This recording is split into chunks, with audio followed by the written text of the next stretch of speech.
मी आता काय करायला हवं होतं? मला समोर एक अद्भुत नगर दिसत आहे, पण त्याचा फोटो काढता येत नाही. त्यातले आकार स्पष्ट दिसत नाहीत. ते लांबूनच पाहावं लागतं. जवळ गेलं की अदृश्य होतं. असा संदेश मी वर पाठवला, तर त्याची काय प्रतिक्रिया होईल? त्यांचा विश्वास तरी बसेल का? मला ज्याची भीती वाटत आहे, नेमकी ती शंका त्यांना येणार नाही का? ते तर स्पष्टच बोलणार नाहीत. पण त्यांच्या खात्रीने असा ग्रह होईल, की एका अवघड कार्याच्या ताणाखाली माझं मन, मेंदू विकृत झाला आहे. तो बरोबर काम देत नाही. मी कितीही तळमळून सांगितलं तरी त्यांचा विश्वास बसणार नाही. प्रत्येक वेळा त्याच्या विकृत विश्वाचा असाच अट्टहास धरतो. ते मनात म्हणतील ते मनात म्हणतील, तोपर्यंत त्यांच्या समोर जायलाच नको. आज्ञाभंगाचा आरोप निष्कारण ओढावून कशाला घ्यायचा? नाहीतरी मला 360 तास बाहेर राहायची मोकळीच आहेच. मी लवकर परत आलो नाही, तर त्यांना कोणतीही धास्ती वाटणार नाही. कोणतीही शंका येणार नाही. खरं सांगायचं म्हणजे खालच्या मैदानात जायची माझी इच्छा नव्हती. आता तिथे काहीतरी असल्याची जाणीव झाली होती आणि त्यातून यानाकडे जायचं जीवावर आलं होतं. मनात येऊन गेलेली सर्व कारणं अर्धवटच खरी होती. पण त्यांच्या खाली मनात खोलवर एक भीती दडलेली होती. अपरिचिताची नेहमीच वाटणारी भीती. सूर्य माथ्यावर ढळला होता. पश्चिमेकडचा मार्ग क्रमत होता. काही वेळातच सूर्य क्षितिजाखाली जाईल. अंधाराचं राज्य येईल आणि मग काय? मनात हाही विचार डोकवायला लागला होता. मी घड्याळात पाहिलं. यानाबाहेर पडल्याचा मला 5 तास झाले होते. जेवण करायची वेळ झाली होती. आणखीन एक प्रथम गोष्ट घडणार होती. मंगळभूमीवर मानवाचं पहिलं भोजन. सूर्य अस्ताला गेला. संधी फार थोडा वेळ टिकला आणि जो होता तो अगदी क्षीण होता. कारण कारण विरळ विरळ वातावरणात विरळ वातावरणात प्रकाश स्कॅटन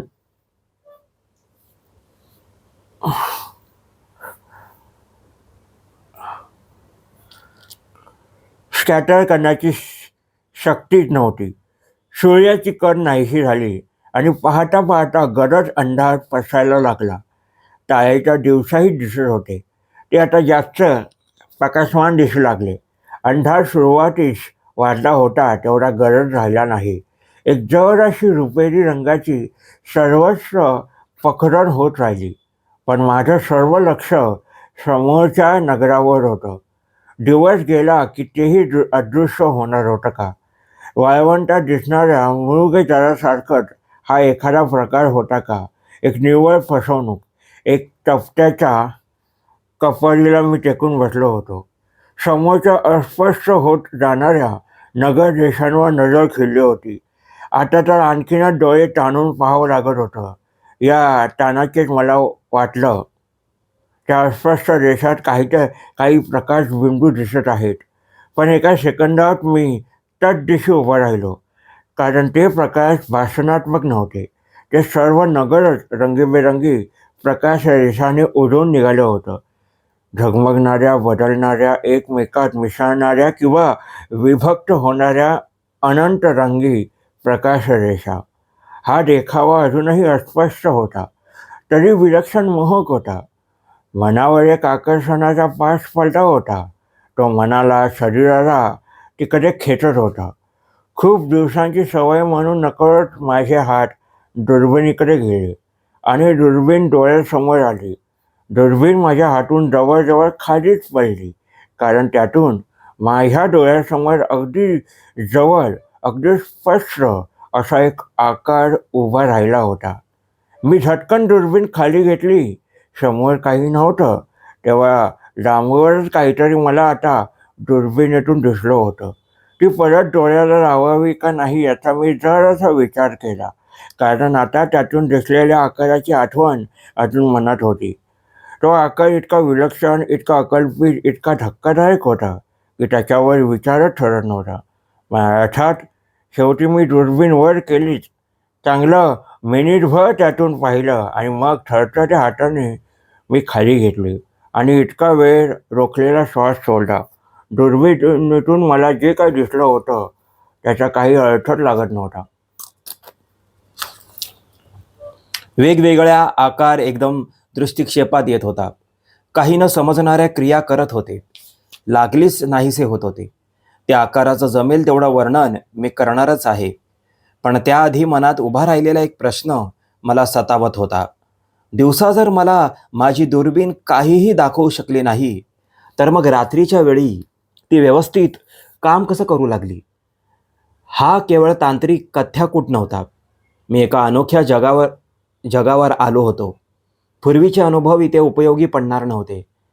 एव्हानाच मला समजलं होतं, मला ज्ञात असलेले शास्त्राचे नियम इथे पाळले जात नव्हते. तेव्हा मग हा गुणदर्शक बदल का झाला?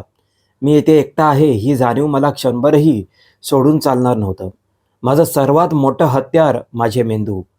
मानवजातीचं ज्ञान, अनुभव बरोबर घेऊन आलेलं. प्रत्येक अनुभव तर्काच्या कसोटीवर पारखून घेणारा माझा प्रगल्भ मेंदू. घटनेतला कार्यकारण भाव समजल्याशिवाय घाईने कोणतीही कृती करणं केवळ मूर्खपणाचंच नाही, तर प्रसंगी आत्मघातीपणाचं ठरलं असतं. काहीतरी झालं होतं. ते का झालं होतं याचा विचार आवश्यक होता. माझं विचारचक्र परत मूळ पदावर आलं. समोर असा कोणता बदल झाला होता? घटनेच्या कार्यकारण भाव तिच्या अभ्यासावरूनच समजून घ्यायचा असतो. तेव्हा मी परत दुर्बीण डोळ्याला लावली आणि समोर पाहू लागलो. परत एकदा ती विचित्र आकार केवळ एका हातावर आले. पण आता माझा हात मघापेक्षा जास्त स्थिर होता आणि आता ते आकार इतक्या दूर अंतरावर त्यांचं खरं मोजमाप शक्य नव्हतं. पण माझी अशी कल्पना झाली की त्यांची उंची 7-8 फुटांची असावी. त्यांना सर्वात जवळची उपमा म्हणजे लाल टोळांची शोभली असती.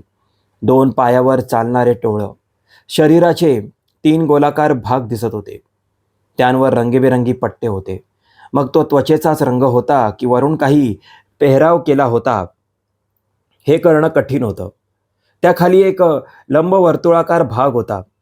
त्याच्या दोन्ही अंगाला प्रत्येक 2 सांधे असलेले 2-2 हातांसारखे अवयव होते.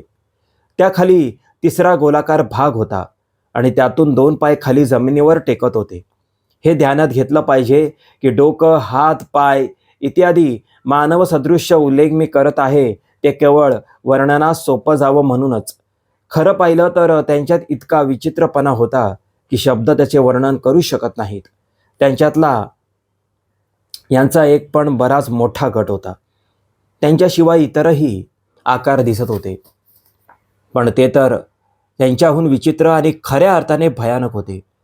कारण जो पहिला प्रकार मी वर्णन केला त्यांना जीवनशास्त्राचा आणि उत्पत्तीशास्त्राचा काहीतरी आधार होता. त्यांचा प्रत्येक अवयव कोणत्या ना कोणत्या ठराविक हेतूसाठी वापरला जात असावा अशी निदान कल्पना तरी करता येत होती. माझ्या अनुभवाच्या मर्यादा थोड्या मागे पुढे करून मी त्यांना त्या चौकटीत बसवू शकत होतो. पण हे दुसरे आकार, त्यांच्या बाह्यरेषा समर्थनीय नव्हत्या, असह्य होत्या. एवढंच नाही तर त्या बदलत होत्या. त्यांच्या निर्मितीमागची उपत्तीच लागत नव्हती. त्यांना तर्कशुद्ध व्याप्तुत्तीच नव्हती. कधी ते खूप मोठे होत, कधी लहान होत, कधी पहिला प्रकार दुसऱ्यांचा पाठलाग करत होता, कधी उलट होत होतं आणि यातले अनेक एकदम नाहीसे होत होते. त्यांच्या आसपास नवीन आकार जन्म घेत होते. असा हा विचित्र कार्यक्रम डोळ्यासमोर चालला होता. त्यांच्या आत्म अस्तित्वात मागची हालचालीमागची प्रेरणाच अमानवीय होती. मग त्यांचे हेतू आणि उद्दिष्य किंवा प्रयत्न हे मला कसे समजणार? त्यांच्या कृतींचा अर्थ तरी कसा लागणार? मनातले संकेत काही एक मर्यादेपर्यंतच उपयोगी पडत होते. त्यापुढे सर्व काही अर्थहीन होतं. मागच्या बाजूने मंगळाचा एक चंद्र आकाशात उगवत होता. तो डॉमिस होता की फोबस होता हे मला माहिती नाही. तिथींचा नियम लावायचा म्हटला तर त्याची अष्टमी असावी. त्याचे क्षणी किरण इतर ताऱ्यांच्या प्रकाशात फारसी भर घालू शकत नव्हते. उलट देखाव्यात एक नवा उदासपणा मात्र आला होता. चंद्र ही रात स्वप्नांची आणि अस्वस्थ मनस्थितीच उसळत्या विकृतींची खून आहे. मी काय करायला हवं होतं? रात्र गार होत चालली होती. टेकडीवर गारठा जास्त जाणवत होता. इथे लांबवर कुडकुडत उभा राहून मी काय मिळवणार होतो. दुर्बीण जर काही गोष्टी मला दाखवू शकली तर मला प्रत्यक्ष डोळ्यांनी ते दिसलं. तेव्हा खाली जाणं हा एकच पर्याय माझ्यापुढे होता. पुढचं सारंच इतकं अनिश्चित होतं की पावलं अडखळली तर त्यात नवल नव्हतं. सर्व थैव नव्या अशा एक घटनेकडे मी चाललो होतो. एक निष्कर्ष मगाशीच निघाला होता. त्या अर्थी हे आकार माझ्या दुर्बिणीतून दिसतात, त्या अर्थी ते खरे आहेत. माझ्या पातळीवरच आहेत. ते शत्रू असतील की मित्र असतील, काहीही गृहीत धरून चालायला आधार नव्हता. वेळ आलीच तर संरक्षणाची तयारी हवी होती. नकळत माझा हात रिव्हॉल्वरच्या होल्स्टरवर स्थिरावला होता.